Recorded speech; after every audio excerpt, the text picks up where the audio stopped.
What is up, guys? Welcome to another episode of the Meaning of Podcast. I'm Ace. This is RB3. And this is the podcast where we talk about your favorite directors and the deeper meaning within their films.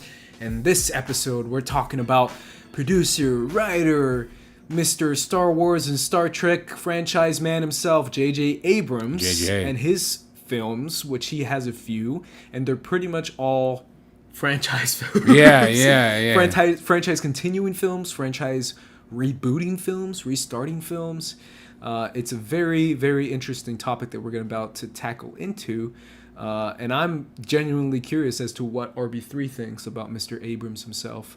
But before we do that, we are going to talk about Mission Impossible Fallout, which came out over the weekend. We're going to get into spoilery stuff. So if you haven't seen it, then watch it and then watch this video. Or if you don't care, you can continue watching, continue listening, and you probably won't miss too much, to be honest. Right. I'll put a little start when we start the episode or whatever. You know Yeah, what I mean? Whatever. It's definitely not. I'm assuming we're not gonna spoil anything crazy, but if we do, sorry, we warned you beforehand, so that's how it's gonna be. Now, before we do that, I want to read some comments from last week's episode where we talked about the great John Schnepp, yes. R.I.P. R.I.P. There was a ton of comments, ton of support from you guys, which we greatly appreciate. We definitely don't want to go without saying that. A lot more YouTube comments than we usually get, but it's, because of his greatness, we definitely don't want to take any credit for that. A lot of people making tributes to John Schnepp on their own YouTube channel or on their own network, and that's great because I think it's an important time to reflect on someone who was so impactful in our lives. Right. Yeah.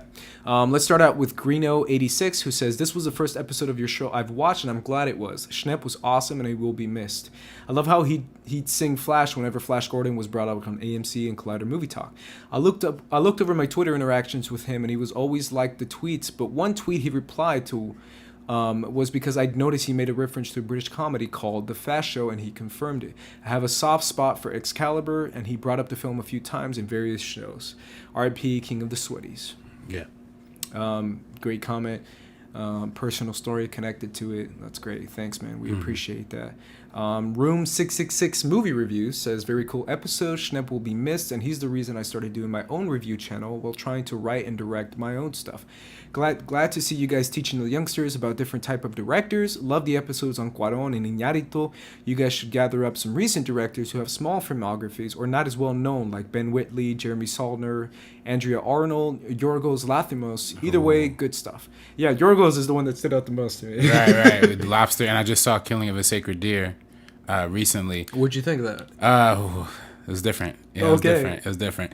I also got to give a shout out to Adriana Arnold, who made a lot of incredible films. Probably the most nominated female Cannes director, I think, in recent memory too. That's dope. And American Honey is an amazing film that she did. That's right, American Honey. Right. Interesting. That's with the one girl she was like a first-time actress. Right. I forget her name. I forget her name too. Yeah, but she's great. All good. Leslie Yu says, "What Ace said about missing out on what could have been Schnepp's opinions and thoughts on upcoming movies he was most excited about is what I would miss about him the most. His recommendations always carried certain weight. Deep condolences to his family and friends."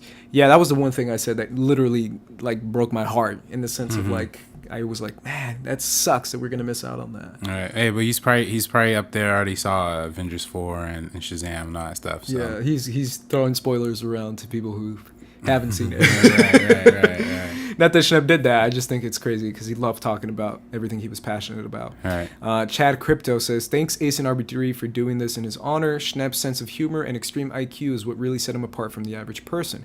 Just watching him over the past 2.5 years has been inspiring and makes me want to be a better person creatively and humanly. Rest well, Schnepp. Sweaties unite."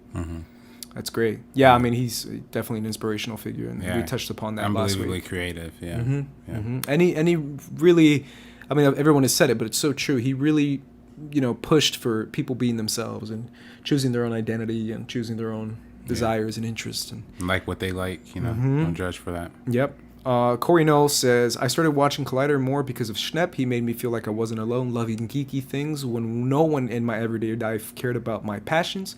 He was so inclusive and was kind to me on Twitter when we would tweet back and forth. I'm so sad I never got to meet him at a con and thank him in person. R.I.P. John Schnepp. The world of fandom will never be the same without you." Thank you so much, Corey. We appreciate that comment, and we appreciate all your comments, guys, from last week's episode. We know it was a very different episode. We know we got a lot of new viewers because I've read some comments that were saying that that was their first episode that they ever saw of the Meaning of Podcast, and we greatly appreciate it. If you're continuing listening, that's great. If you're not, that's great as well. We definitely wanted to pay tribute to someone who had such a personal impact on our lives, too. So that's why we chose to do that. And, yeah, I mean, R.I.P. John Schnepp, he's going to remain in our memories for now until forever, for real, honestly, especially as we get deeper into Hollywood forever. Because, I mean, I just kind of I feel like I've just started, but who knows? As far as what we're going to create and what we're going to make and what we're going to say as far as whatever career path RB3 and I choose. Right. Yeah, you never know. Yeah. But yeah, great. Thank you guys for watching us pay tribute to Schnepp. To all the YouTube viewers and all that stuff. Thank you to iTunes viewers, by the way, too, for listening to last week's episode, and also listening to our Quentin Tarantino episode too. I mean, we didn't really have a chance to do our victory lap for a Tarantino show, but we did great for that one. Yeah, we totally did, man. Yeah. I mean, honestly, just naming Quentin Tarantino just automatically gets people to listen. No matter what.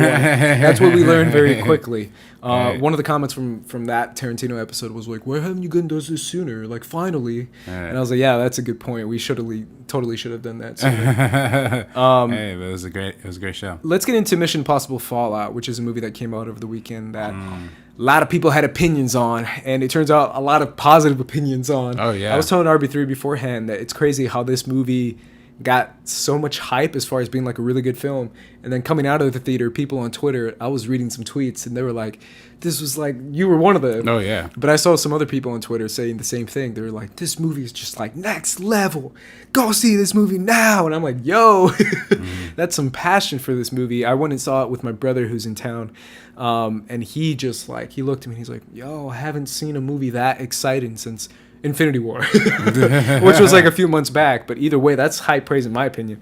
I know that's not maybe high praise in your opinion.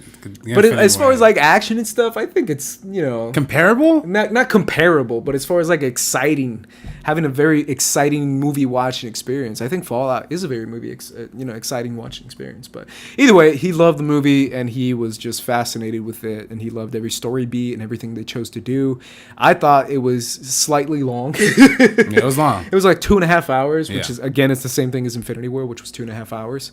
But yeah, I enjoyed this film, and I'm very curious to hear your thoughts, RB3, because I know you had a very high praise of this movie. I think this movie is absolutely incredible, Ace. I think this is one of the movies that will define the action genre, from going forward in terms of the stunts. And listen, I love the Mission Impossible movies. I made that very clear on previous episodes when we talked about Brad Bird from Mission Impossible 5, Mission Impossible 4. I'm sorry. Yeah. I think they're all great, and I think what I loved about 3, and we're going to talk about 3 today, is the upage of the action.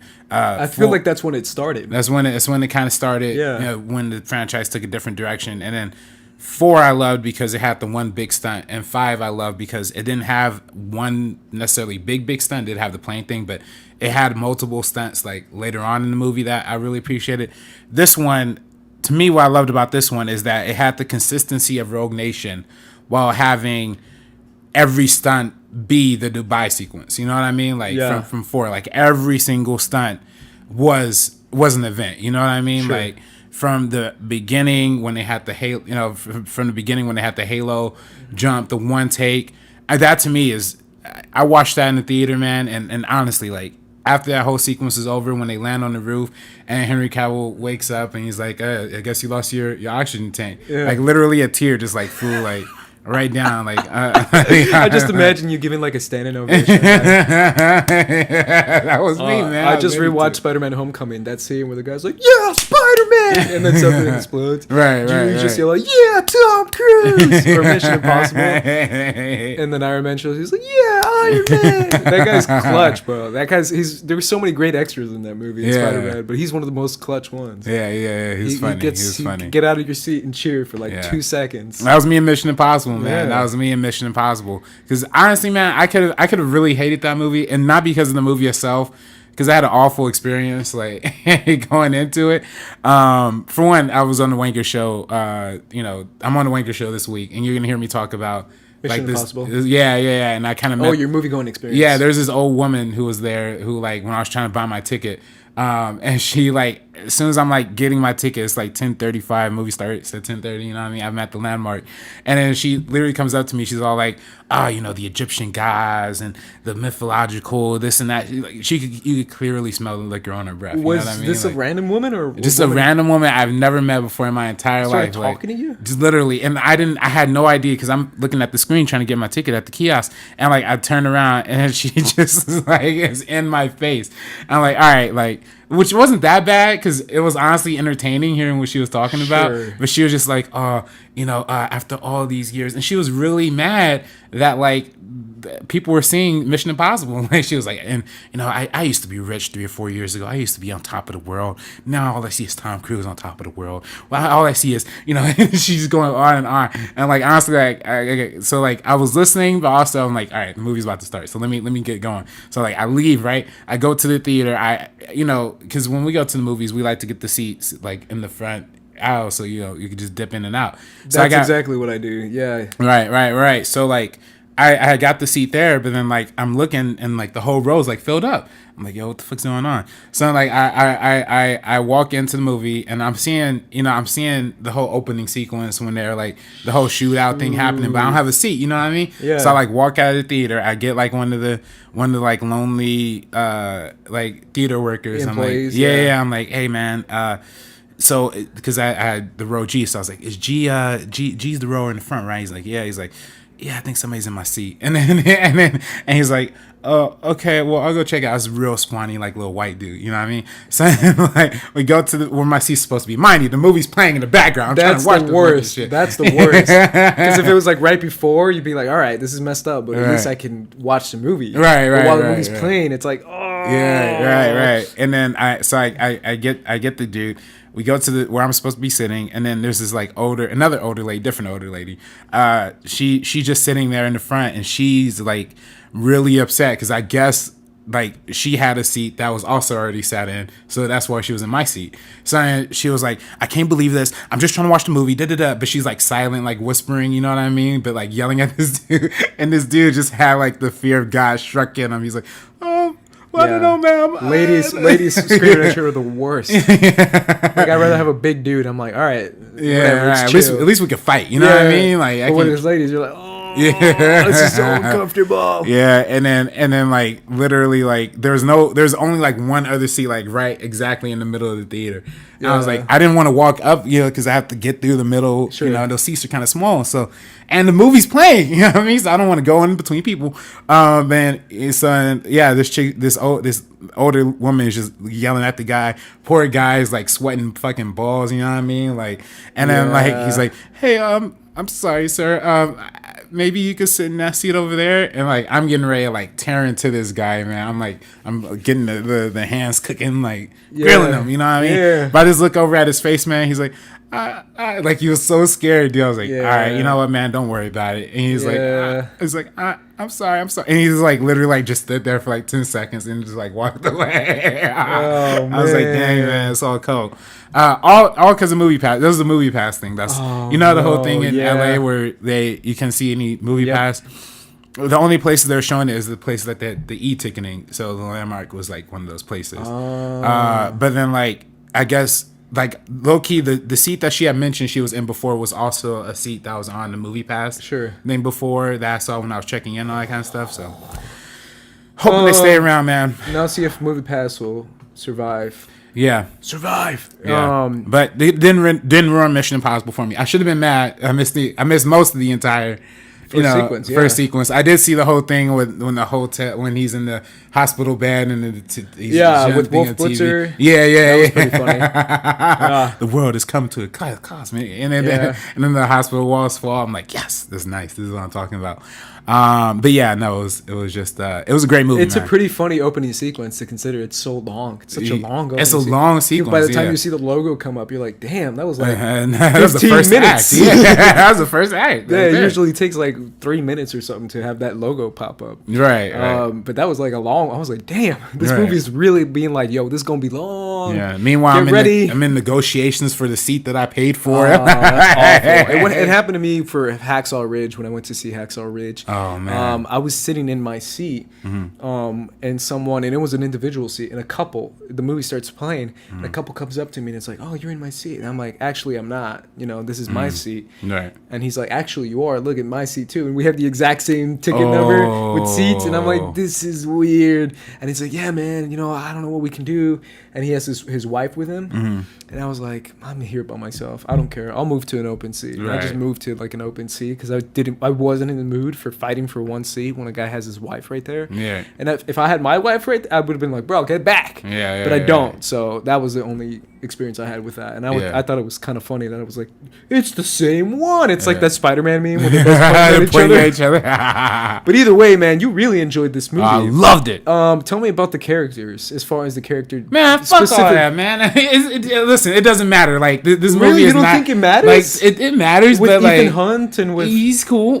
For me, like to me, like it may not Ferguson be. It might not be the most clever written movie or like the most. It literally was all about the action for you. Yeah, it was all action, man. All action. A true American audience member. Dude, no. Well, I mean, hey, that's what it is. Because I mean, I'm for it. And for me, I thought this movie did the best visual storytelling out of all of them, particularly in those moments where they were like flashback or flash forward to what Tom Cruise or to what Ethan Hunt thinks is going to happen in certain events, like where he flash forwards to the whole thing where the whole shootout sequence, you know what I mean? Okay, yeah. And it's like his imagination of it, but Sure. it's like really dark and visceral. It's like all silent. Yeah. They do that technique a couple times in the movie, which I really enjoy. So yeah, those are character moments that stood out to me. But of course, it's silly, it's wacky, like mask. Yeah, it's supposed to be like that, you know what I mean? But for the double crosses, I brought, the whole point is just to buy him, you know what I mean? And I bought him,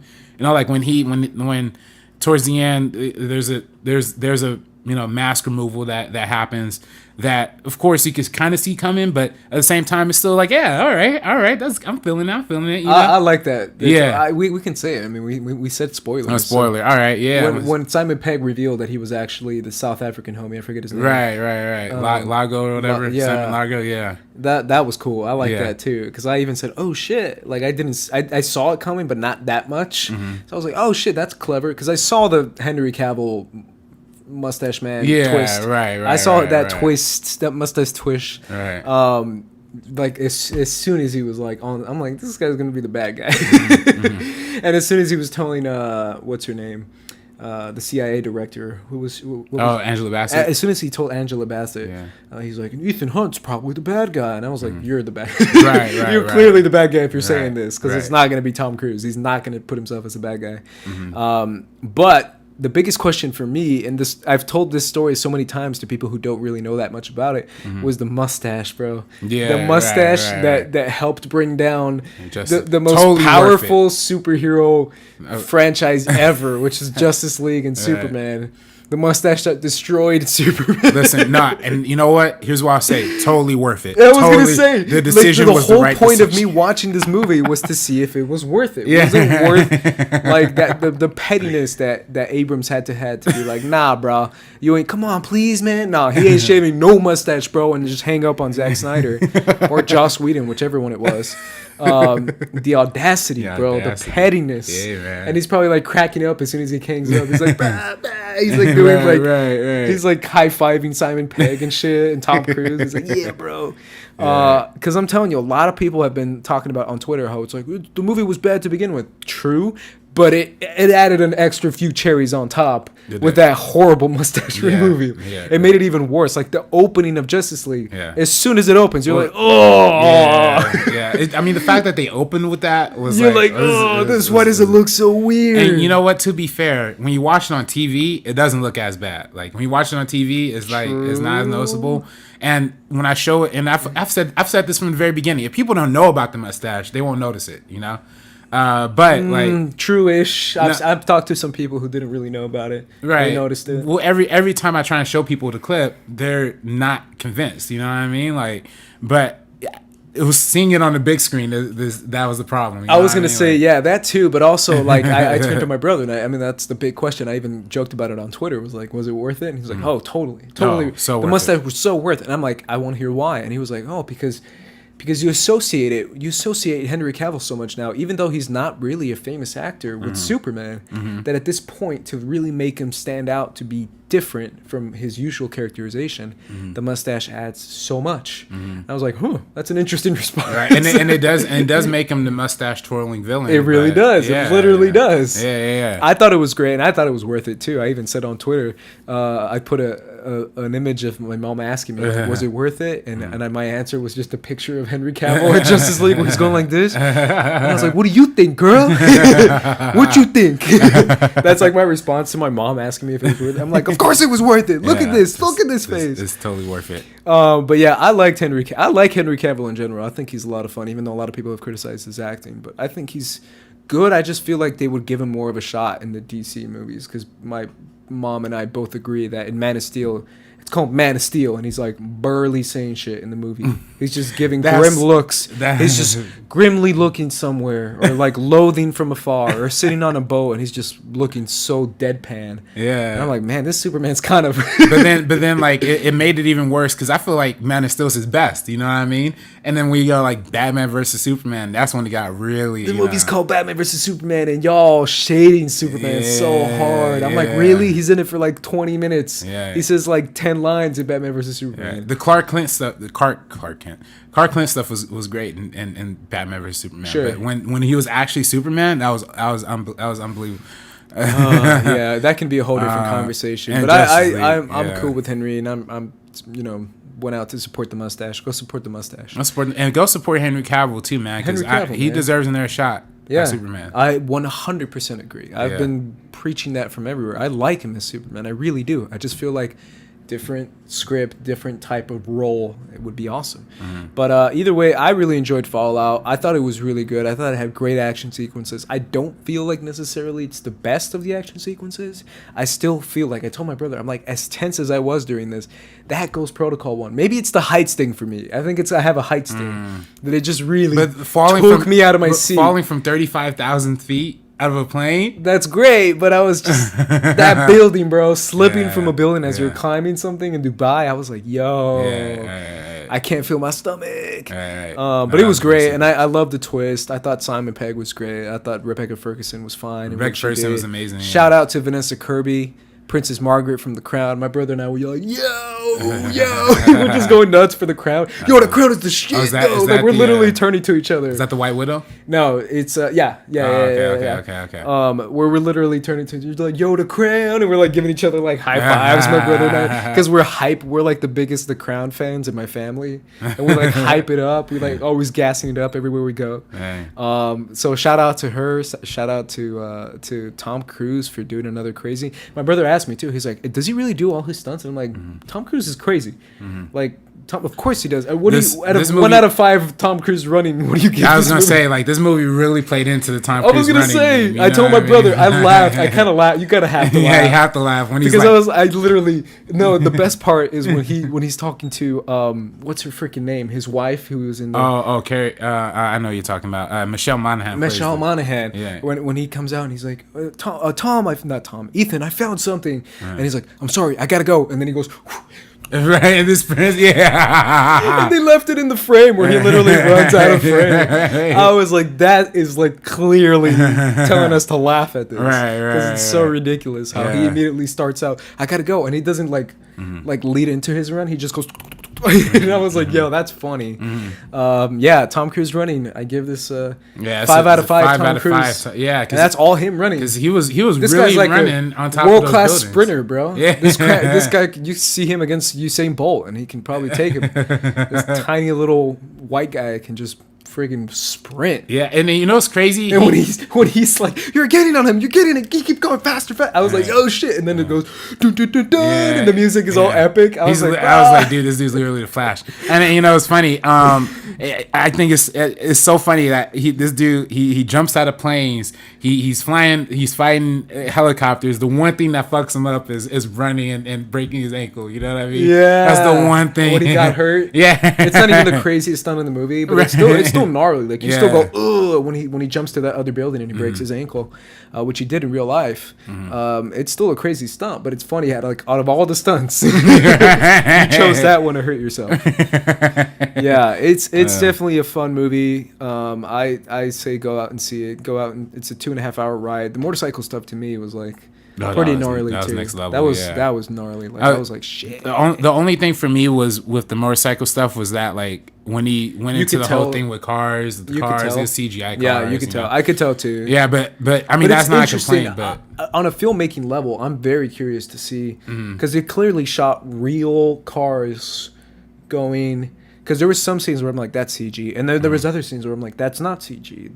And I was like, it was going back and forth. It was using both, which I've always said is the best way to do it. But either way, you could tell, which is kind of disappointing. Yeah, get Christopher McQuarrie to direct every Mission Impossible movie from this point forward. Apparently, that's what the plan is, especially after this movie made like $62 million opening weekend. Isn't that like the biggest for? It is the biggest for Mission Impossible. Yeah. So props to Mission Impossible Fallout for making us appreciate a man's mustache even more. Yeah, and Tom Cruise's Scientology. And so, right after Mission Impossible, I turned to my bro and he's like, "Yo, this is crazy," you know. And I'm like, "Bro, you have to see Going Clear." My brother and I, because after like, "Yo, Tom Cruise is the shit," and you're like, "Yo, Tom Cruise is crazy." Oh man, whatever Scientology juice they're pumping into him. Yeah, I was like, "Bro, that movie scares you." Hey, man. You're like, yo, Scientology's pretty nutty. And then you see that during the alien crazy explanation, my brother's like, what the frick is this? And I told him, I'm like, I told you, dude. Yeah. When they basically say that Tom Cruise is like God. It's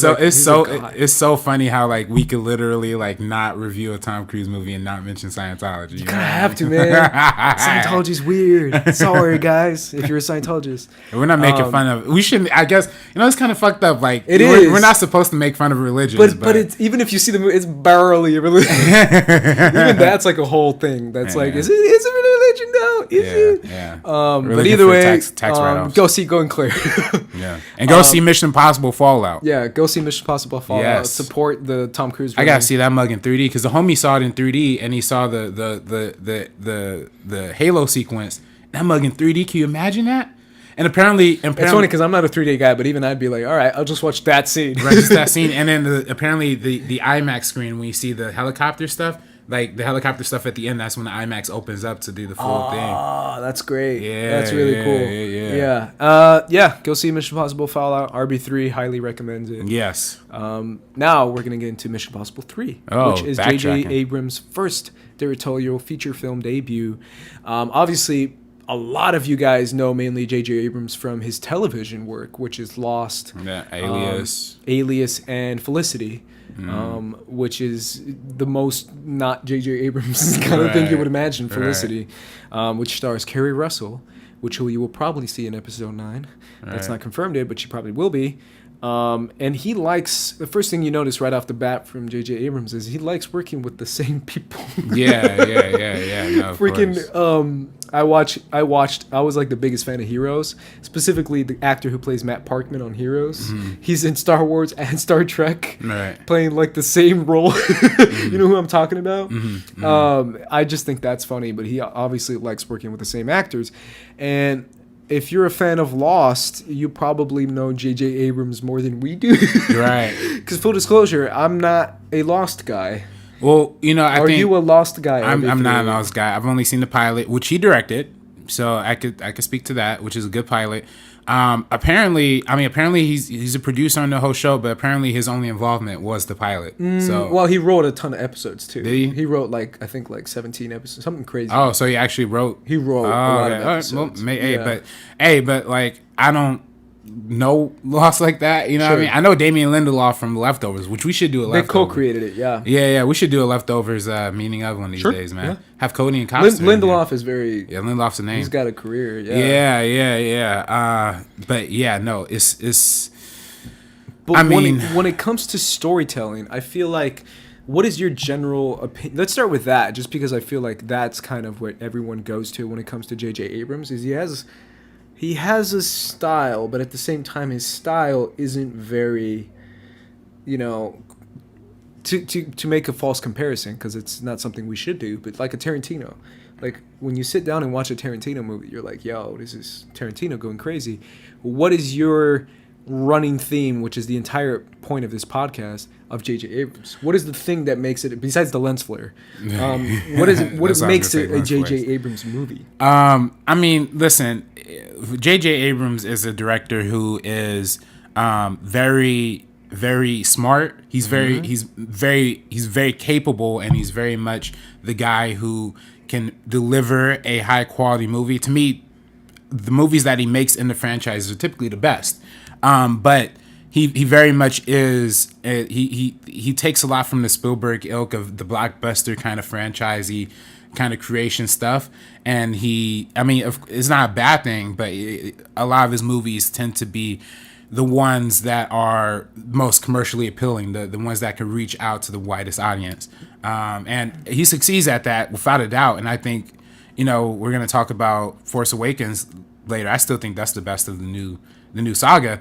Out of the two. Including or out of all of the new Lucasfilm, yeah. Cool. I still think that's the best one out of them, and I think even though a lot of people say it's a remake of A New Hope, it's still no matter how well done. It's still well done, and I think that's the through line through all of his movies. Always going to be well done. You know what I mean? So you don't think there is a quality that makes it a J.J. Abrams unique film? Well, I think that is his quality. It's just to make a by the blockbuster. Numbers kind of movie. Well, not by the numbers. You don't want to say it's by the numbers? I wouldn't say. I mean, they're distinct. I mean, he adds a lot of style to things that wouldn't necessarily be as styled up. You look at he's the pumpkin spice latte of film directors. That's nice. Kind of that's a great comparison. I mean, but is that a good thing though? But I think it could be, because I think when when we look at something like Mission Impossible, right? Mm-hmm. Mission Impossible 1 is a great, pretty good hit. But it's directed by Brian De Palma. It's almost like a blockbuster that's a borderline arts film in a certain way. Sure. And the fact that it kills off all of his characters in the first 10 minutes. It does, it does a bunch of weird stuff with, Second one is also John Woo, right? John Woo tries it's like the crazy over the top one. It's over the top. It's slow motion. There's doves. I still think the whole sequence at the end where the knife almost hits him in the eye is brilliant. I think that's a brilliant scene. But not a great movie. What J.J. Abrams asked this franchise is he it's not slow anymore. It's fast. He picks up the pace. It's rampant. There's a lot of action. You do see the whole kill the crew in the first 10 minutes kind of aesthetic too, where he takes from the first one, but it's re-updated to a much heightened, much faster paced.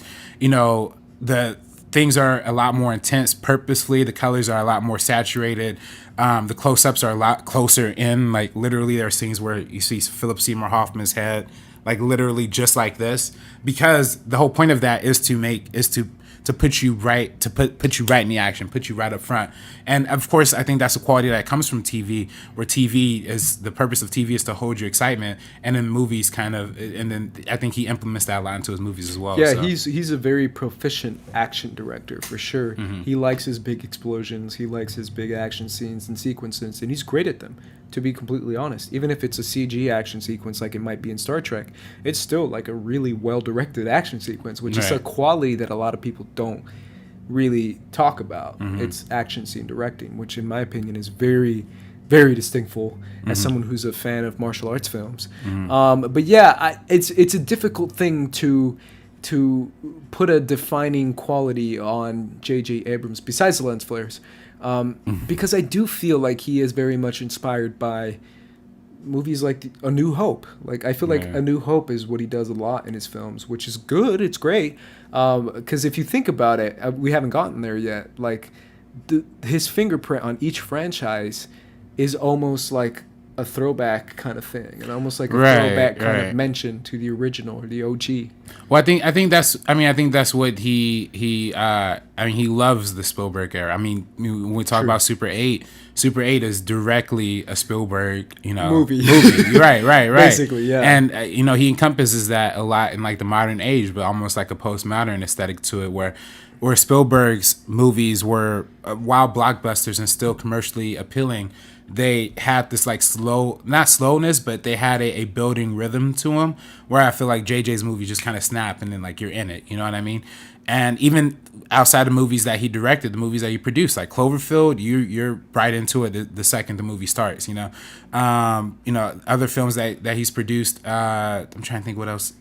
He's produced a lot of different. He's produced movies, a lot right? of films. Yeah, I mean, like I was talking to my mom about him because she was asking who we're gonna do as far as a director for the episode. I told my mom he's almost a more well-known producer than he is a director. Right. I mean, especially, we talk about TV, of course, too. I mean, TV is... Like, if you go to his producing credits, he has 60 on IMDb so far, and it's gnarly. Like, it's a lot.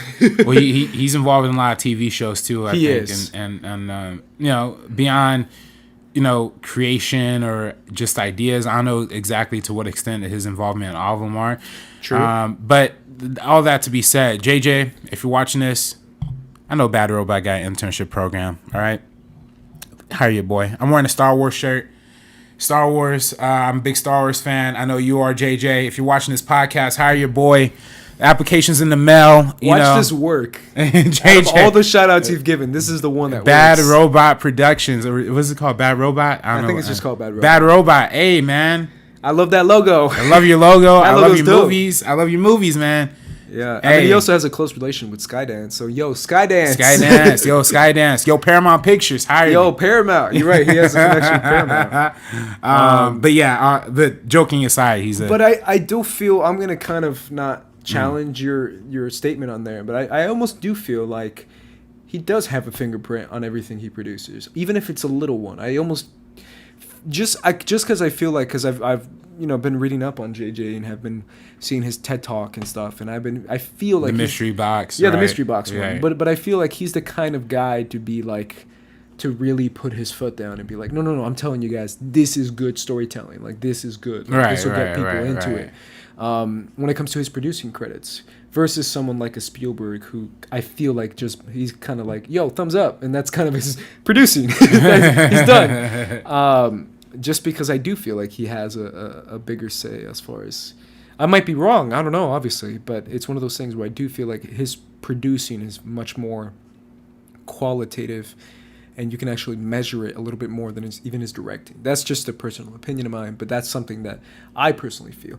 Even Mission Impossible Fallout, I turned to my brother, and I'm like, produced by J.J. Abrams and Simon Pegg. Like, the fact that he's one of the lead producers in the film, obviously Tom Cruise is as well, and he has a lot to say, but I feel like J.J. Abrams still is very much like involved. Right. That's just my opinion. As someone who, especially when it comes to the Star Trek films, right? Someone who puts his buddy Simon Pegg.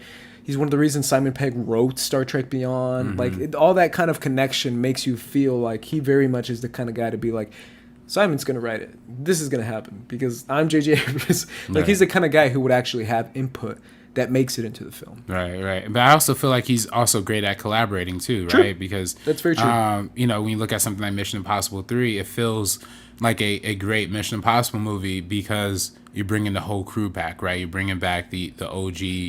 Who plays Luther? What's the homie's name? Ving Rhames. Yes, yeah, that's right. Who was awesome in Fallout too. But he comes back for this movie, and it feels like the regathering of, and JJ also introduced the new characters, right? Is this the one that Simon Pegg was introduced, or is that the fourth one? Ooh, that's a great question. It might be this one. I think it's this one. Right. But either way, that's when and you get to meet the wife and all that stuff, and it has all, and Kerry Russell at the beginning, of course, of this movie, as she is, as we mentioned before in Alias, but she's the beginning of this movie. Felicity. Oh, okay, Felicity. Yeah. My bad.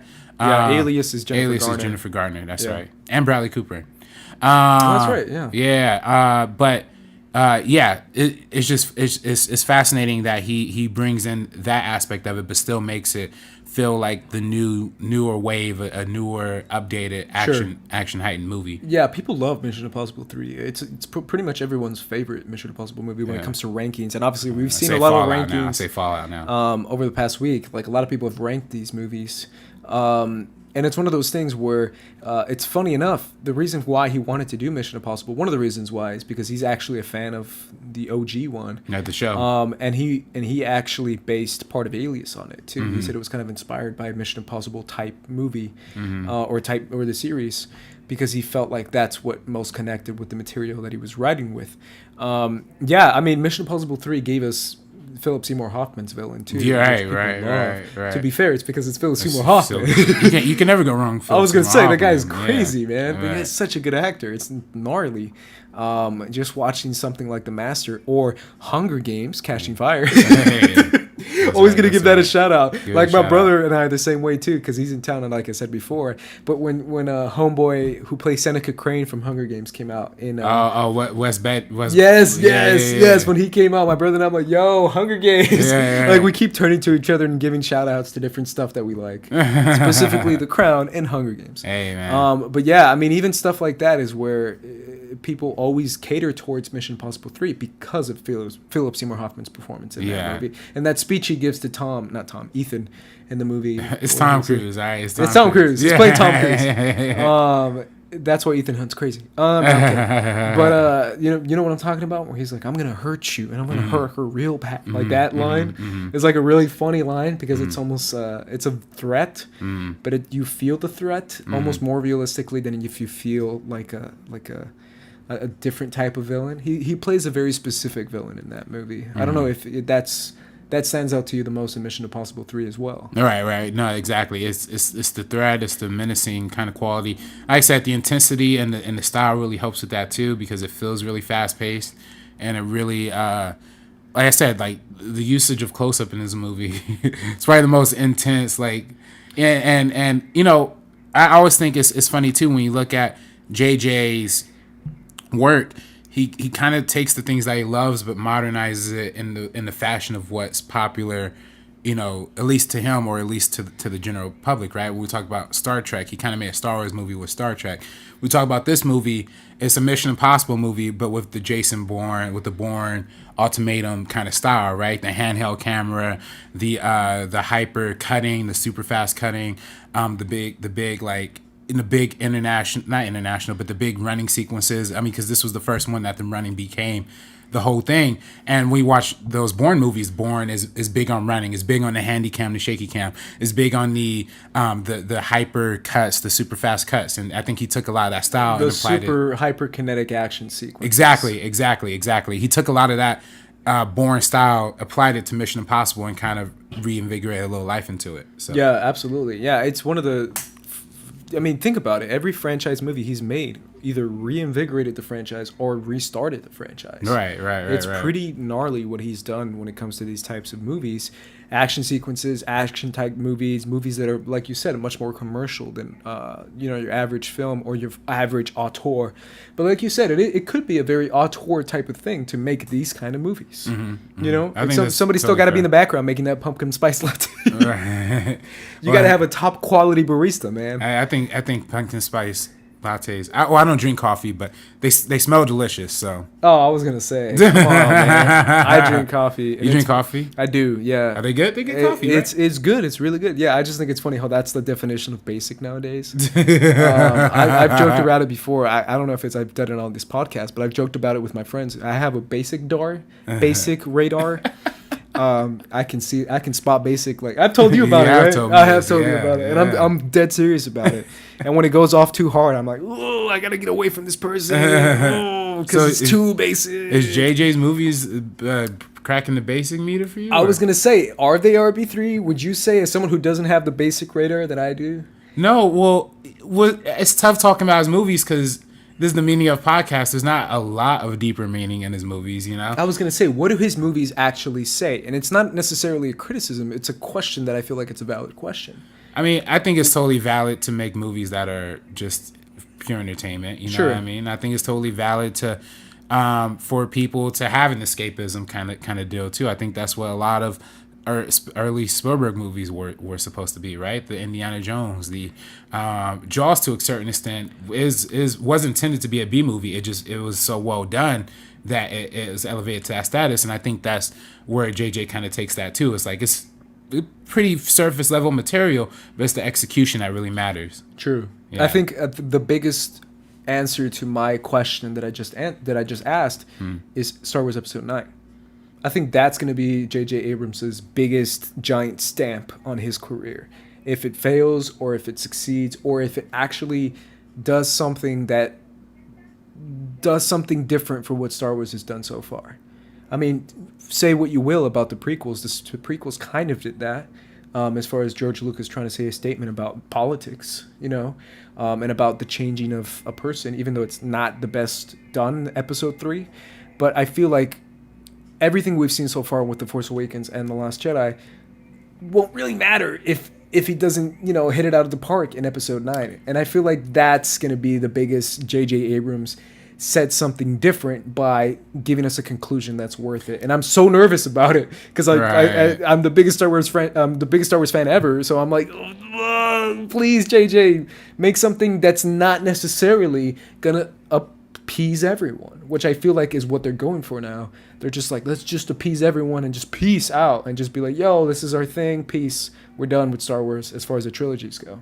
Well, I don't think I have faith that JJ understood the criticisms of The Force Awakens, the whole thing of it being a New Hope again. But the way that Star Wars fans are now, so split with The Last Jedi. Yeah, I mean, I really do think that, like I said, I really do think The Force Awakens is the best out of this new series. And even though initially when JJ was announced, I wasn't happy with that announcement because Ryan, this was before The Last Jedi actually came out. Sure. But just from the trailers of The Last Jedi, and ultimately what we saw in The Last Jedi was something completely different. And I appreciated it for its differentness. But, because we had an out there choice like Ryan Johnson, I thought they should have went with a even further out there choice. But I think at this point, the way people were so divided over Last Jedi, it might be good to have something that rallies them back together. Now, I'm not saying that he should make Return of the Jedi. You know what I mean? Like, he shouldn't do that. I think he could. Because really, when you watch The Last Jedi, and I said this before when we talked about the Star Wars episode, it's the same thing as Empire Strikes Back, essentially. He could have a similar kind of story, but I just, to Return to Jedi, I'm just hoping that it could be something that's different enough that will just satisfy our hunger for something a little bit more. So yeah, I mean, it's definitely going to be a question that we'll see if it gets answered and how it gets answered in Episode 9, because I feel like, to be honest, man, that kind of pressure, even more than The Force Awakens, I feel like Episode 9 is going to be 10 times more pressure. I don't know about you, but that's just how I feel. Specifically when it comes to the Star Wars fans and the way they are now, I feel like the way they were when The Force Awakens was coming out was definitely not how it was now. Right. I mean, but you got to also think, I mean, we're going to talk about Star Trek and Star Trek Into Darkness, but Star Trek Into Darkness was also a movie that broke up an entire fandom, too. True. So. That's very true. Let's actually get to that. Let's get to 2009 Star Trek. I believe it's 2000. Right, 2009. Which rebooted the Star Trek franchise, and J.J. Abrams was in charge of it, even though he openly admits all the time that he wasn't the biggest Star Trek fan. Right. And if I'm being honest, something that I want to say about this movie right off the bat is that I don't know jack shit about Star Trek, about the TV series, about the movie. Like, that wasn't my thing. Like, my thing was Star Wars. And back in the day, there was a very big dividing line. I know, I'm assuming a lot of people are a fan of both, but for me, like, my whole household, my family, my lineage is Star Wars for life, kind of mentality. So this was my introduction into Star Trek. Right. And personally, I loved it. To me, it got me involved into Starfleet and Starfleet Academy, the characters of Spock, and like, I didn't know anything about this stuff. Like, obviously I've seen pictures and images and stuff like that, but I didn't really know about the franchise. And I love this movie. Like, legitimately might be my favorite J.J. Abrams movie because I really did connect to the characters. And I felt like, man, this is cool. It's different. It's not necessarily, Star Wars, but it's at the same time it's similar enough for me to connect to it.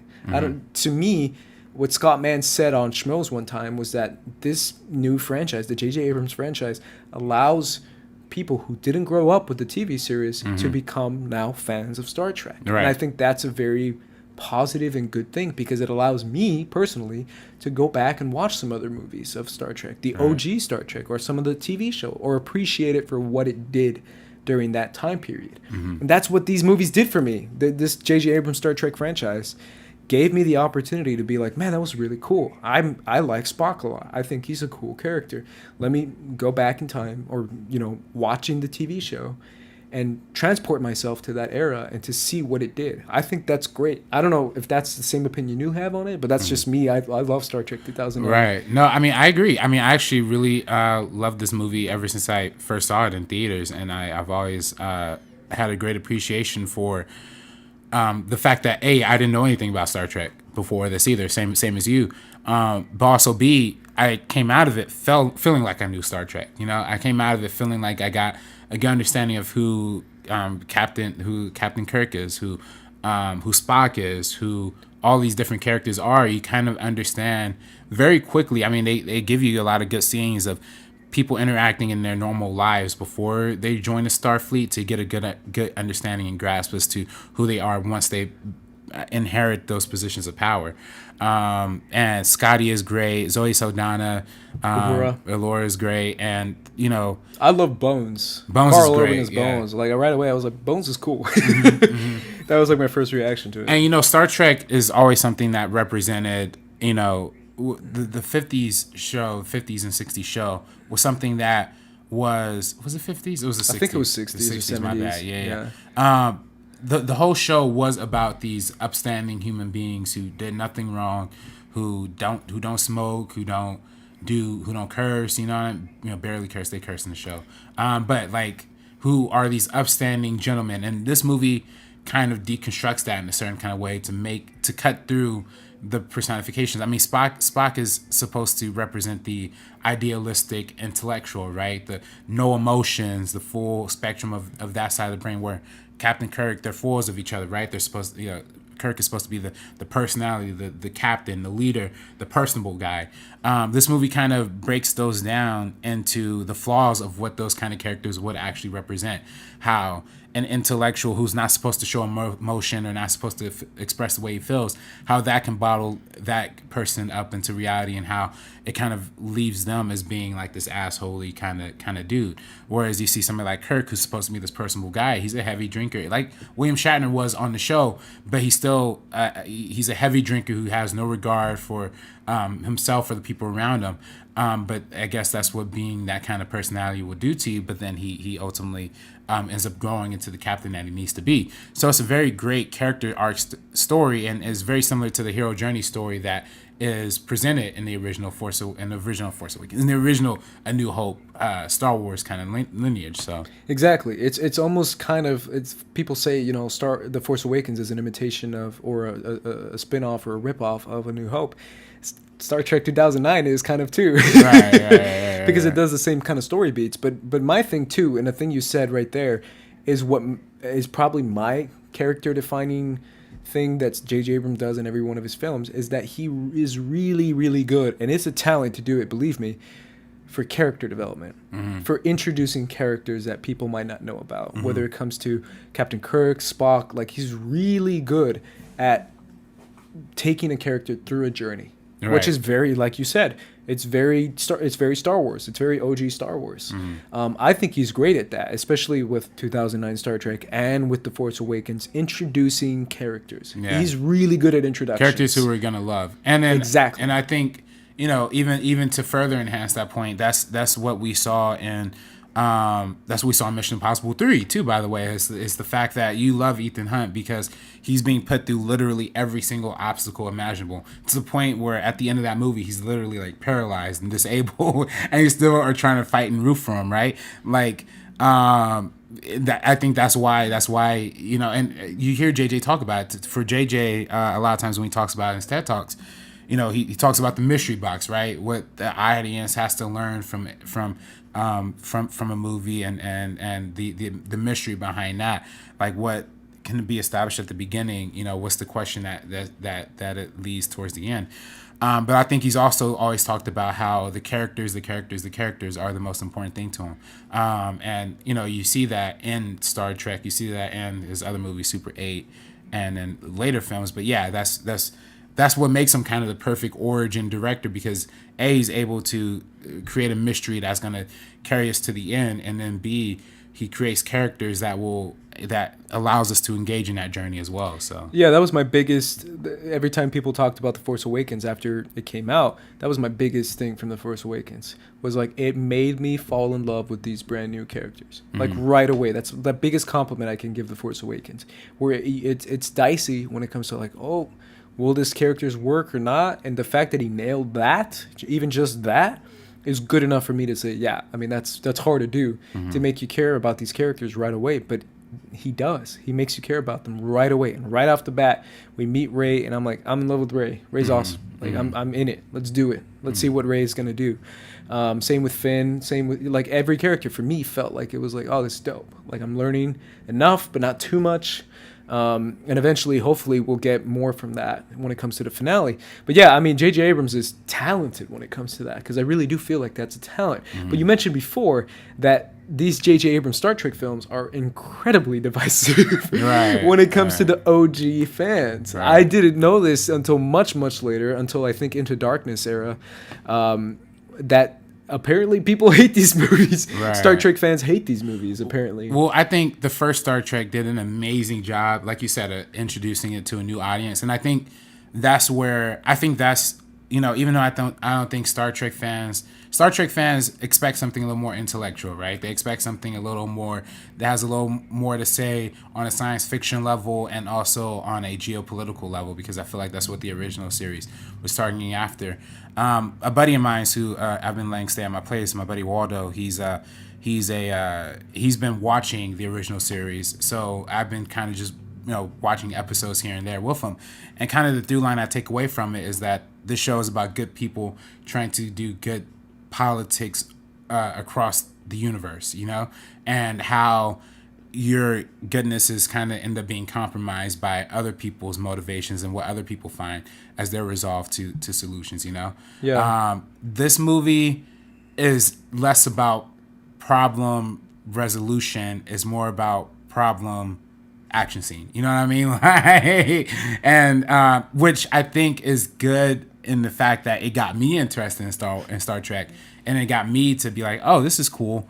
But I think the OG fans kind of scarf it off. But I even think with this one, I think the OG fans are kind of cool with the 2009 one, because at least it brought it back into prominence, right? Like, before this movie, I mean, there was the Star Trek Resurrection, or what's it called? Insurrection or whatever. Yeah, Insurrection. One of those that came out in 2002, and there was like a whole hiatus of no Star Trek content. Sure.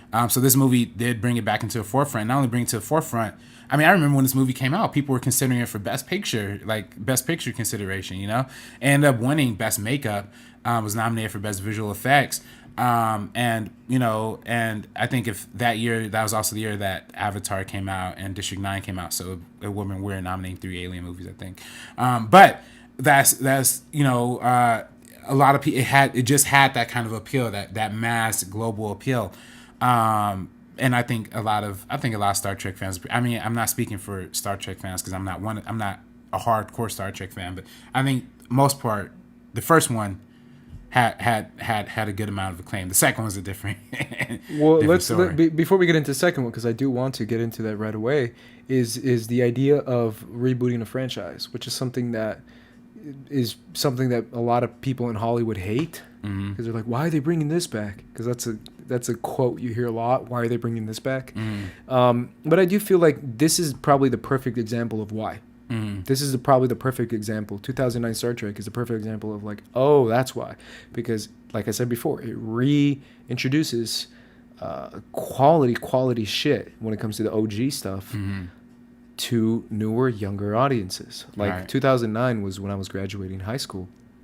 You know what I'm saying? Mm-hmm. Like, that's a perfect time for me to be like getting into this kind of stuff. Right. Going into college, getting into Star Trek. Like, that to me is like, this is cool. Now I'm into it. Now I want to research more stuff. And it's very difficult to reboot a franchise because obviously we see now that people struggle quite a bit. And I think this did it in a way that, like you said, made it more appealing for people. And I think that's a very difficult thing to do. And we'll get into Force Awakens later on. But when it came to Into Darkness, the follow-up, that's what it's called, right? Right. Star Trek Into Darkness. People did not like this movie. Yeah. And the whole movie is essentially a tribute to Wrath of Khan. It's basically a giant tribute to that movie. It's not a tribute, it's a remake. I was going to say, it's almost a remake, right? Because that's what, for anyone who didn't see Ghost in the Shell, that's what Ghost in the Shell was, and it turned out not good. Because the movie itself even has like iconic scenes of Ghost in the Shell, and people didn't care. And that's the thing, like this one had iconic scenes of the original one, and people were like, nah. Right. But overall, what is your overall opinion on Into Darkness? Well, I remember first watching Into Darkness, again, not knowing Star Trek at the time. I walked out of it perfectly enjoying it. Like, I thought it was a totally fun movie, you know? Right? That's what I said too. Yeah. Like, walking out, I was like, this was kind of cool. But then again, at the same time, I hadn't seen Wrath of Khan at that point. I hadn't seen any other Star Trek. The only other Star Trek movie I saw was the first one. So for me, it was like, oh, this is cool. It's a little cheesy, you know, the blood at the end, switching blood. That was a little crazy, but then watching the online reception, man, I was like, woof. I think at Star Trek convention, it was voted the worst Star Trek movie ever. At some other, you know, Star Trek fans online were not having it with this one. And it wasn't until, because, you know, I go to USC, I'm a senior producer on the show See at USC, on the Trojan Vision television network. And, my first guest I ever had on was Scott Mans, right? I remember talking to him backstage at the TV studio that we have at USC, and we were talking, and somehow we were talking about Blade Runner, which we're both fans of, and he started talking about Star Trek, which he's a big fan of. I don't know much about, but he gave me a good understanding of why fans are upset, because, you know, when you start off this reboot that, you know, already it's murky waters because it doesn't necessarily appeal to what the original fans want, but it opens up this entire fan base, opens up this entire world that is limitless at this point, because, you know, it's still, and it's satisfying too, which we didn't mention before, because it's kind of passing of the baton, because we see the old, you know, Leonard Nimoy, in there, you know, as old Spock, kind of giving it parallel dimensions, parallel universe kind of deal. So it appealed to the old fans in that kind of way. But, you know, when you have this entire universe, this great premise set up, and then you're going to remake Star Trek 2, you know, which, by the way, apparently, and I didn't know this until doing more research on it, you know, Star Trek 2 was also the same kind of thing, where the first Star Trek, the original motion picture, was kind of not a big hit when it initially came out. It was almost kind of a borderline flop. But Star Trek 2 is what really got people invested into the movie franchise of Star Trek, because it's much more of an action-oriented thing. The director of Star Trek Into Darkness himself is in a similar kind of situation as JJ, was not a Star Trek fan. And the reason why he did Star Trek, The Wrath of Khan, was because he had watched a lot of the old episodes of Star Trek, and to him it was boring, so he kind of condensed a lot of those episodes into kind of one movie, you know what I mean, and kind of heightened it up, made the speed of it a lot faster, the pace of it a lot faster. Now, of course, Star Trek fans love love Wrath of Khan, because it's what the quintessential Star Trek was with the original cast and everything. But opening it up, this movie doing a direct remake of it, you know what I mean? So yeah.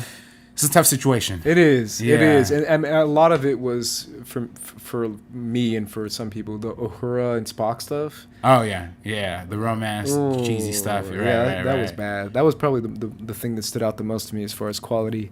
It's definitely one of those things that if you're a Star Trek fan, it's a very different feeling than if you're not a Star Trek fan and if you don't know anything about it. Right. Yeah, and obviously the whole twist Benedict Cumberbatch right, Khan Khan, thing right. was. Well, see, because I think they were promoting this movie initially with him as Khan, but then they kind of pulled that, right? Like he was I don't know. I mean, I wasn't really keeping up with it at the time, but I read this whole thing where they had put Benedict Cumberbatch on the cover of Entertainment Weekly as like. Benedict Cumberbatch is Khan, and they had to like pull it off shelves or whatever, right, or something like that. Yeah, I don't know. So, and they kept hiding it. I think that's also what pissed people off too, is that they kept like, lying. He's lying to the fans. Yeah. I don't think they like that. So that was poorly handled. Yeah, because at the same time, it's not like nowadays they're giving spoilers away or secrets, but there's a better way to do it than how they did it. Right. I mean, that's the whole downside of mystery box philosophy too. Is that whole is. Just not, you want to hide a mystery, but at the same time, studios trying to market a movie, and fans have at least some level of expectation. You know what I mean? So it's tough. Yeah, absolutely. I mean, that's kind of it for Inner Darkness. Yeah, there's not much to say. I will say the beginning of this movie is beautiful. The beginning's awesome. I saw it at the John Williams concert when he played the intro for the movie. Yeah, and my friend actually worked on that beginning right before the opening, the credits, the rolling credits, whatever. Right. That opening sequence is crazy. Right, and crazy. We didn't talk about the first Star Trek. That opening for that movie with Chris Hemsworth is. It launched Chris Hemsworth's career. Right. Yeah. Right. I remember because I saw some old interviews of in Australia where they're like, Australian actor Chris Hemsworth is in Star Trek. Props to him, and it's like this big thing, and it's funny because he's only in it for 4 minutes. Right. And yet it launched his career. And everyone literally came out being like, "Yo, that guy's good. He's dope." And because he had a great scene, and it's so funny because I have most of JJ's movies on Blu-ray.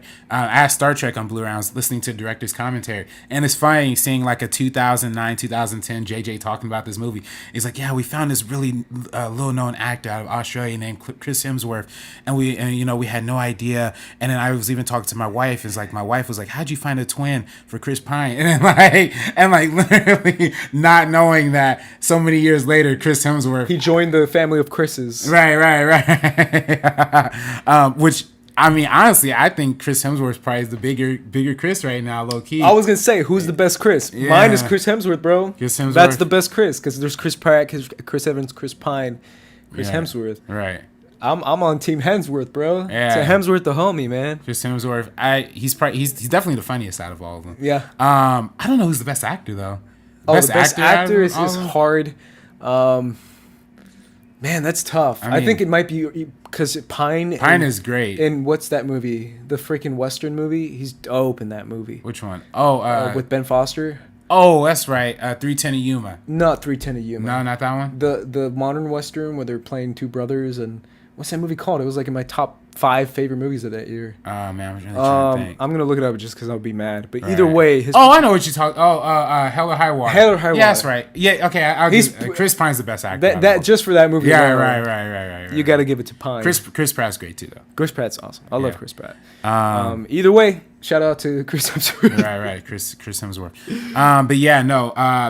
And going to the Star Trek point, great opening there too. Also, nice little commentary on the need for healthcare, universal healthcare in the country. Yeah. John Harrison wouldn't have been Khan if he had universal healthcare. So there you go. Yeah. And it's also I like that Spock chase sequence. That's just me. I liked it. That was good. Sorry, guys. Yeah, when they're on top of the ships. I thought that was dope. I was like, yo, Spock's about to tear you up. And they're on San Francisco? Are they on Earth? Yeah. I think that's really cool. But either way, Star Trek, we're not going to talk about Beyond too much because he technically didn't direct it. Yeah. But that's another example of his producing. Right. I think is better than In the Darkness, and it's comparable to the first Star Trek. Yeah, I liked Beyond. I really did enjoy it, even though it didn't do too well at the box office. I enjoyed Beyond. I'm still hoping we see a fourth one because apparently they're doing one that's Chris Pine and Chris Hemsworth, and then they're also doing the Tarantino one, which is what's gonna happen there. I still think one has to die. Someone's either J.J. Abrams out or Tarantino's out. There's no coincidence that we did Tarantino and J.J. in such there's close that connection proximity, right there, man. There we go. Let's get into probably his most personal film, which is Super 8, Super 8. which is something he named after the first camera he got, which his grandfather gave to him. And he talks a lot about, especially in the TED Talk, about how much his grandfather meant to him. Mm-hmm. And that is kind of basically what Super 8 is. It's J.J. Abrams giving a tribute to everything he liked as a kid. He loves as a kid, including Mr. Spielberg. Mr. Spielberg. I mean, this is a very... people saw this trailer and they were like, yo. Right. Is this like a Spielberg production type shit or something? And Spielberg produced it too. And, he did. And it feels like... I mean, JJ's made no... he's made no mistake in acknowledging the influence that Spielberg has had on him as a filmmaker. This is where it becomes the most prominent, I feel like. And it almost feels like it's the most negative. It's the most poorly received J.J. Abrams movie. It's one of the most poor received ones, People don't like this movie. I think people just feel like it's too much of a Spielberg ripoff. It's too much of the Amblin Productions, early horror thrillers. And we did a meeting of Steven Spielberg where we talked about a lot of those type of movies in our part 1 version of it. And I think that's very prominent in the case of him, in the case of JJ now, is that he kind of takes what he loves of the Spielberg movies in terms of the style, in terms of the characters. But I feel like Super 8 didn't really have as much of the nuance, right? Of the what's lying underneath. I think it does have what's lying underneath, but I think it's kind of so surface level that it hurts a little bit. Whereas I feel like where you watch E.T., it's a movie about friendship, but it's also a movie about divorce, right? Whereas this one is, the whole story is about, losing somebody in your life, in this case, he lost his mother, right? The main character in this. And that is so much in the prominence of this movie that it feels over the top. It doesn't really have the same kind of, I feel like, weight that some of the older movies that Spielberg made has. But at the same time, it still has that thrill. It has that adventure kind of sense. And it has that throwback 80s kind of aesthetic as well. So yeah, Stranger Things too. Stranger Things, yeah. That's why I didn't love Stranger Things this season, particularly season 1. Yeah. I didn't love it because it felt like so much of a nostalgia trip. This one felt like a nostalgia trip too, but this was, it had the JJ lens flares. It had the big budget, like train destruction, over the top sequence, and it had I feel like almost like the alien stuff that was there. The aliens, it had the aliens, which Spielberg movies are known for having aliens. Oh my god, yeah. Those are big aliens that were present in this one. But there are some truly thrilling sequences in this movie where they're all trapped in the bus in the middle of the road. That's an amazing part. A lot of great parts. The whole stuff when they're in the military bases trying to like maneuver through that, I think is really great. So there's a lot of great moments throughout this movie. And I think it works on an efficient level in terms of getting the homages to the Super 8 cameras, to the home video making, to the love of filmmaking. That's also what it's about too, right? It's about the love of filmmaking, the love of cinema, where they are shooting these like individual short films, or not individual, but they're doing these short films like these zombie movies and stuff like that. So it's dope on that level. You know what I mean? It's just so, I feel like it's just so inside baseball that a lot of people have a hard time connecting to it. Yeah, and it almost felt, instead of being like a love letter, which it was supposed to be, it almost felt like you said, it's slightly a little too over the top when it comes to the sequences that come to, especially with the alien. I feel when it's just like, this is just silly, bro. Right. Like it didn't feel like a love letter. It felt more like a, poor imitation. Not poor, but like a not as well done imitation, I guess you can say. Right. Yeah, I think that's mainly the underlying through line when it comes to this movie. I mean, it has Coach Taylor in it. Shout out to Coach Taylor. Kyle Chandler. Hey, not Kyle Chandler. Yeah, it's Kyle Chandler. That's Kyle Chandler? Yeah. Okay, yeah. Clear Eyes, Full Hearts Can't Lose, man. Right. Are you a Friday Night Lights fan, bro? I'm not. I watched the movie with Billy Bob Thornton. Oh, man, that show is so good, though. Yeah, Come I've watched on, the man. show. Either way, this is a fun little through line that we did. Obviously, we didn't mention Cloverfield because he's technically not the director of Cloverfield. Right. Matt Reeves is the director, which he has a close relation to as well, which I think is kind of funny. But yeah, it's the kind of Cloverfield kind of way. I don't know if you feel that too with Super 8. With the mystery box, right? The mystery box, the alien, the filmmaking aspect of it too. Like almost like a tribute to filmmaking itself, even though that's not the intention of Cloverfield. That's what it ends up becoming as far as the found footage genre. Right. Because it basically kickstarted that found footage genre. Right. It was coming out at the same time as Paranormal Activity, but it was the first one, a big sci-fi movie to kind of use that aesthetic too.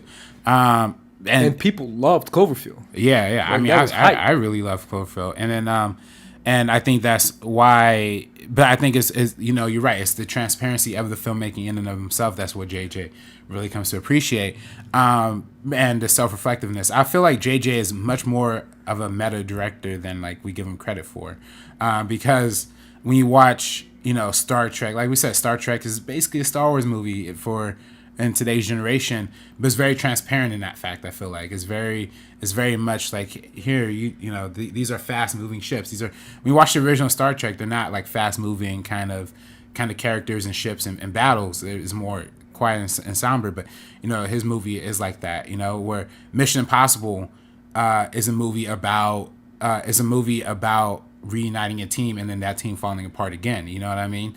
And I just feel like all of his movies, Super 8 is, like you said, the love of filmmaking while making a movie. Yeah, the love of kids making films while also being in what they would normally see in the movies, right? They're being in that situation in real life. And of course, The Force Awakens, I feel like, is the most meta of all of his movies, because literally the first line of the movie is it'll all be good from here. I think the first line of The Force Awakens is it'll all be good from here. And Max von Sydow says, like, basically saying, like, don't worry, the prequels don't matter. the Force Awakens is where it's gonna land. You know what I mean? So after the reboot, after all, so he is definitely little winks and nods to what people want in their movies. So yeah, I mean that's a very interesting perspective to take, because I do feel like you're right about his transparency, though. I feel like that even more than anything else. The fact that if you interview J.J. Abrams, he's like, oh yeah, totally, I'm just want to do new. He doesn't say that, but he basically says that when he talks about his inspirations. He's like, oh yeah, Super 8, Amblin and Steven Spielberg, let's do this. Like he's not like one of those directors who, like, when people say, oh, you're just ripping this off, and a lot of directors are kind of defensive about that, whereas JJ is like, yeah, that's what I loved as a kid. That's what people love. Like, he's so open about basically almost every one of his films are some sort of kind of love letter / rip off to movies we've seen before. Almost more than any other director. Like, he's one of those kind of directors who's like, whereas other directors kind of combine genres, like a Tarantino, where he combines certain genres that he loves, whereas JJ's like, no bro, I'm straight up making stuff that I loved as a kid and I don't care, because people love this shit. And like you said, that's what leads to commercial quality success. And to consider him taking the reins of Star Trek and Star Wars and rebooting the franchise and both being successful, that's like, that makes your career, even if he just drops the mic now and leaves and pieces out Hollywood, like that in itself is very, very, very difficult to do. So as much crap as people give The Force Awakens, which gets a lot of crap, I mean, obviously The Last Jedi gets a lot of crap too, but The Force Awakens got a lot of shit afterwards, after the fact, because I remember the first reactions of The Force Awakens being like very positive. Nothing groundbreaking, but very positive. Were the first reviews and reactions that I read.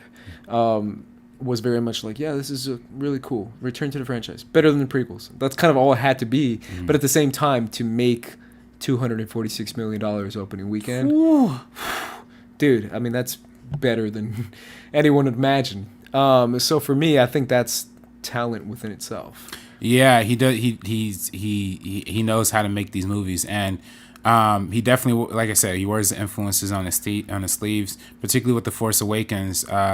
One of the things that jumped out to me when I watched it in theaters, and reflecting on it, after we talk about a movie like Super 8, the whole opening of the movie where like the First Order is like landing on the planet and in that little village, and you see Finn coming out of the ship, and he's seeing all the haze of the battle, right? It's kind of reminiscent of the of Saving Private Ryan, the whole opening on D-Day, where he's like stood out, he's out, he's hazed out, he's looking around, he's not sure what's happening, and he's in the middle of war, and he has to confront those things. So yeah, I mean, I'm mentioning that example to say, like, yeah, a lot of his movies are, if they're taking story beats from one thing, they're going to take some style from another, which is, I feel like good filmmaking is taking bits and pieces from what you love and then making it your own. And I think JJ does that, pretty well. Yeah, it's crazy because watching The Force Awakens, I mean, dude, I took a day off and waited in line to watch The Force Awakens. Yeah, I saw it the night before. Yeah. It was like next level, the type of like nerve/hype I had for this movie, because it's restarting the Star Wars franchise. My favorite, most passionate thing I'm ever about is Star Wars. So I was just, every scene was almost like I'm nervous, right? I don't know if you felt the same way. I was super nervous. I was excited and nervous. I was like, oh. I will say the longest gap of my entire life was watching a long time ago in the galaxy far, far away, and that little gap before the music hits, like that felt like it was. I saw it with like crazy Star Wars fans too, and everyone was dressed up too. Right. But it was dead silent. Was it dead silent for you too? Yes. Yes. Like literally. And then the cheers afterwards when you hear. Right. Oh my gosh. Right. But even like that sequence where Max von Sydow says all that stuff, Matt to Luke Skywalker, that kind of stuff. And you'll learn about that stuff very quickly. But even like Kylo Ren's reaction to when Max von Sydow was like, I know what you've become, and something like that. It was like, you're becoming like someone like Vader or the Sith Lord or whatever he says. And he's like, you're so right. And then he just kills it. Like, even that's kind of slightly comedic, slightly off-putting, in order to introduce you to the character of Kylo Ren. And personally, the whole like, I talk, you talk, the whole Oscar Isaac That's thing. great. That's great. That's like the most J.J. Abrams thing. Even more than the giant lens flare in the movie. And then finally, introducing, which I've said before a million times, it's a good thing to do this stuff, and people hate it in The Last Jedi, introducing new iterations of Force powers. As soon as my theater blew up, as soon as Kylo Ren stopped that laser blast. As soon as everyone was like, yo, shit. Like, I heard people say that. And that's why I liked it in The Last Jedi, and a lot of people didn't like it. But I thought it was cool because I love the introduction of new ways to use the Force. We've never seen that before. And that's what The Force Awakens did. And right off the bat, you were like, all right, I'm in. Right? And then eventually a lot of people fell off when it came to the Death Star. Bigger. Like, that's when people were like, all right, man, come on now. Come on now. 5 planets instead of 1. And I was like, really, man? Like, I literally said, really, man, in my head in the theater. But everything else for me, introducing this franchising, introducing these characters was the one thing he had to nail, and he nailed it in The Force Awakens right off the bat. And that's why I think when you meet Rey for the first time, you hang out with Rey for at least 8-10 good minutes before you even really get any plot rolling with her. Before she even says a word. Right. And it shows you how active. I was watching a great video from Lessons of a Screenplay where it compared The Force Awakens to Rogue One, and how you spend a lot of Force Awakens living with Rey's daily routine, seeing how she's actively taking care of herself. Whereas the problem with Rogue One is that when you see her, the protagonist in Rogue One, she's not doing anything active. She's just kind of following along through the entire movie, so you don't really have that connection to her. Whereas with Rey, you know her like right off the bat, and you're just ready to get into it. And which also speaks testament again to when we talk about JJ and his capacity for character development, character creation, and stuff like that. So yeah, and the same with Finn too. I feel like not enough credit goes to the way he does with Finn, especially with the follow up of The Last Jedi, and just how I really was like, I like Finn, and then in The Last Jedi, I'm like, ooh, what's Finn doing? What's gonna happen with Finn?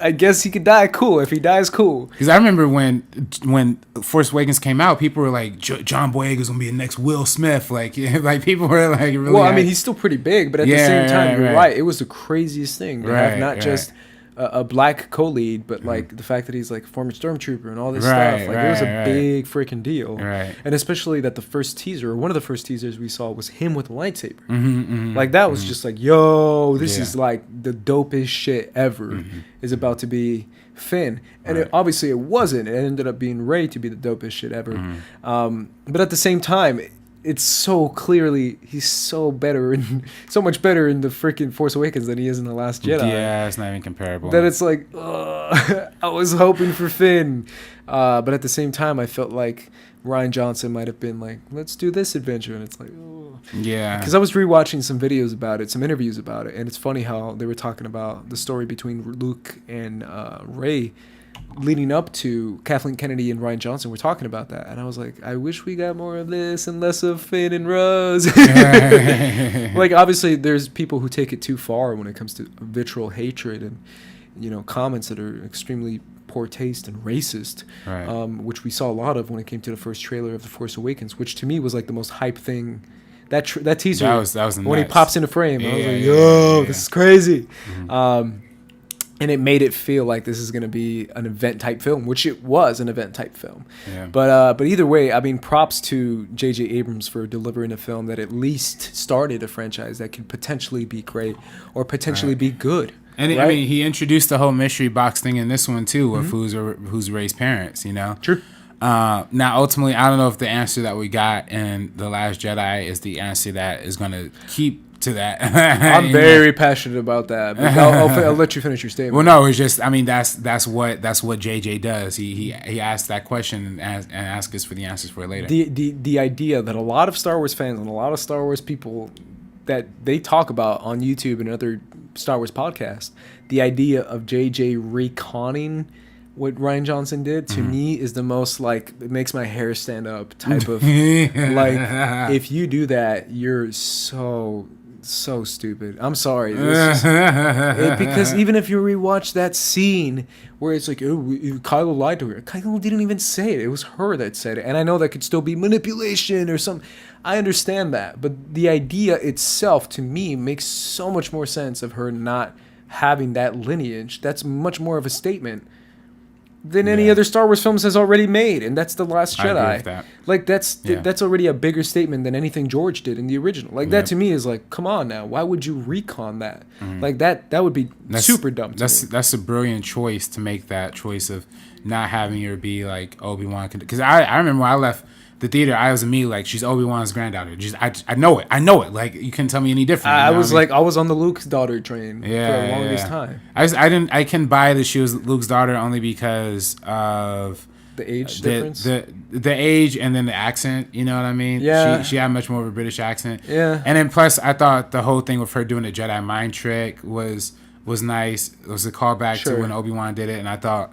The fact that they got Ewan McGregor in to do like those voice segments. Oh, that really took me. Yeah. Being the biggest Obi-Wan fan, I was on that train too for a minute. Right. The Kenobi train. Right. But yeah, to me, that would just be dumb. And I just feel like if you watch, I've said this a million times, if you watch The Force Awakens, after watching The Last Jedi, you start to realize that the story that they said, the Kylo Ren story, whatever people want to call it, makes total sense.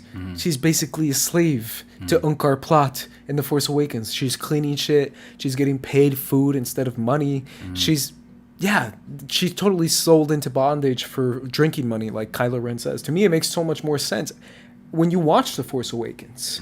Like, I was like, yeah, that's totally the case, because what family would leave her to Unkar Plot? That makes no sense. Right. Like, to me, watching The Force Awakens and watching her basically do slave labor makes more sense when The Last Jedi confirms that, she was sold into slavery or bondage. And I was like, yeah, that's what The Force Awakens showed us. And I think that just makes her a more special character, too. Just like, if her not having to be some sort of lineage, she's just being her own Force user. And I wouldn't mind them retconning it if it was just the scene of Kylo saying that to her, because villains could lie, Sure. But I think the whole scene in The Last Jedi when she's down in the cave and she looks into the mirror, when she asks the question, "Who are your parents?" and then it just reflips and it keeps flipping to herself. I think that's an important visual statement as to she's supposed to be on this journey alone. And the fact that she says herself, they were nobody. Right. She says that before Kylo says anything. He was like, they were nobody. Come on, man. Come on. Please, JJ, don't do that. That would hurt me. Right. But hey, man. Hey, JJ, I think he could really fix this. I think he could bring the fans back together. Yeah. I think he could have learned from the mistakes of Star Trek Into Darkness. Sure. And which I think so divided the fan base. that I think there could be some great potential of him potentially just reuniting us back Yeah, to. and it's one of those things too that, to be honest, man, the whole Colin Trevorrow thing, I'm kind of glad it's JJ. Right, Like, you weren't the biggest fan of Jurassic World. No, I hated it. So are you cool with JJ replacing Colin? Or you I wasn't feel like cool. I too wasn't little, cool too with either. late? I wasn't cool with either, honestly. Like Yeah. initially, but I'm much more cool with JJ. Sure. And I think JJ is by far 10 times better director than Colin Trevorrow. No offense to Colin Trevorrow. Sure. I have a lot of respect for him as a director, but Yeah. even though I didn't like, Jurassic World.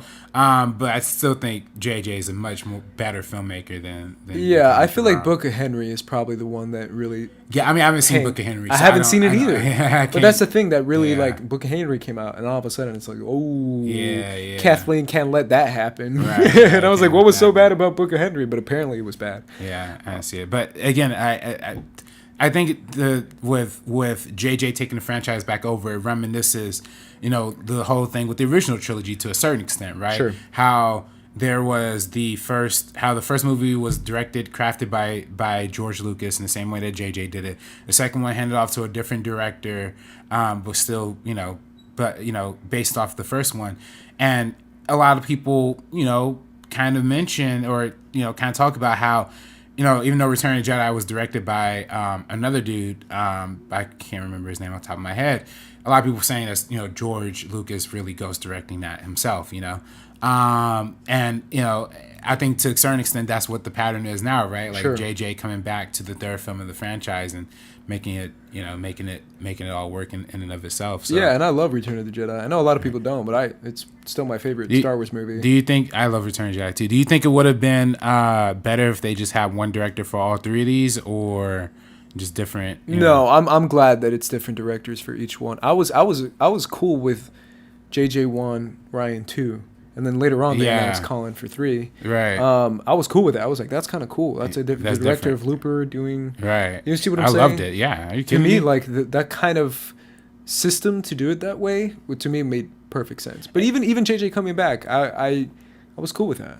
Right. And by the way, like, I don't mean to shit on The Last Jedi. If you watch our Ryan Johnson episode, you can tell how much of the biggest Ryan Johnson fan I am. You know what I mean? And just because I like The Force Awakens more than The Last Jedi doesn't mean I necessarily think that, one movie's, that one movie's far superior than the other one. I think they both have different qualities that make them both good or great to a certain extent.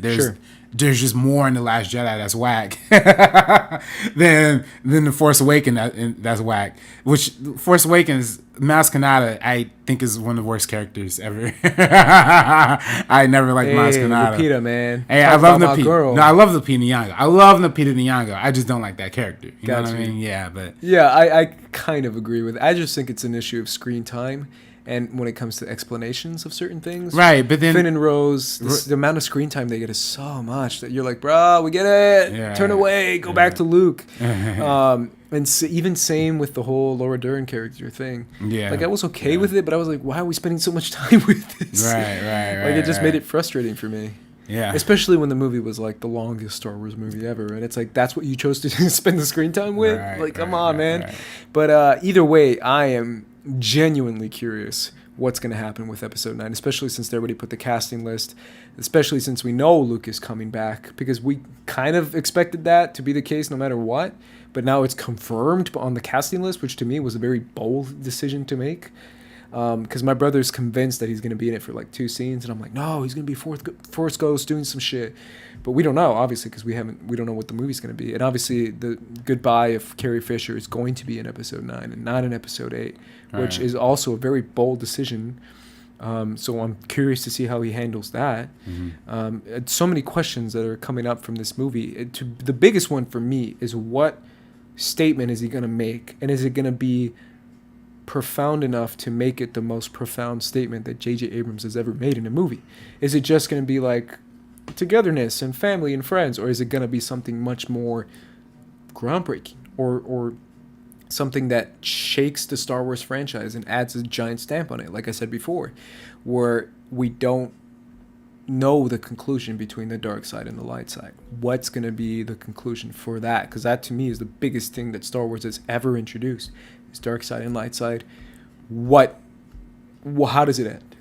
Right. I mean, also, and I think to some extent we can look to the original trilogy and for some guidance on that too, because that whole idea is about the old generation, the evil generation, the Emperor, the Vaders all coming to us end while the good rises to prominence. And I think what this franchise has proven more than anything thus far is that they're, at least the J.J. Abrams, Kathleen Kennedy Star Wars saga has proven thus far, is that this is a franchise much more interested in looking at the how the past influences the present, and how either we're confronted to change the future, or look at or turn away from the past, and I think that's the biggest part of The Last Jedi. I think that's the part of The Force Awakens that was most prominent to me, at least. Like the whole idea of Rey being this figure who chases after a Luke Skywalker type figure because that's her hero, that's who she looks up to. Again, kind of in our meta-analysis of like the fans, right? Rey's supposed to assume the position of the Star Wars fan who's loved the previous generation of Star Wars, looking up to find what's new about it, and how the villain of this movie is just essentially a Darth Vader superfan who is looking to imitate him all the way to the fullest extent. Where The Last Jedi kind of changes that to a certain extent, and it kind of forces Kylo to abandon his love of Vader to, and now kind of way when he like smashes his helmet and everything. Yeah. So I don't know. I'm really excited to see where they go with it. I'm hoping it's somewhere dope, but if not, Star Wars is Star Wars. Yeah. We'll always have the original three. Yeah, so. For sure. And I do feel like there is a quality boost no matter what with this new trilogy versus what we've had before on a general quality level. Oh, yeah. Everyone knows my opinions on the prequels, which is basically unabashed love. I adore the prequels. But at the same time, there is something to be said about these new movies, starting with the character of Rey, which is the background of my phone, which is literally, she is literally right here. It's true. Hey, so Rey. I can't really hide my adoration and my love of Rey and of this new character that J.J. Abrams gave me personally. Because to be honest, I'm on board, and I'm very curious to see how this ends. Yeah, me too. All right, guys, that was our podcast. That was our episode on J.J. Abrams. Let us know what you think. Let us know what is your opinion on these new Star Wars franchises and the Star Trek franchise in general. And Mission Impossible. What do you think of Fallout? What do you think of our opinions on Fallout? Let us know in the comments down below. Once again, guys, thank you for listening all the way through. Thank you for watching on YouTube. We appreciate it.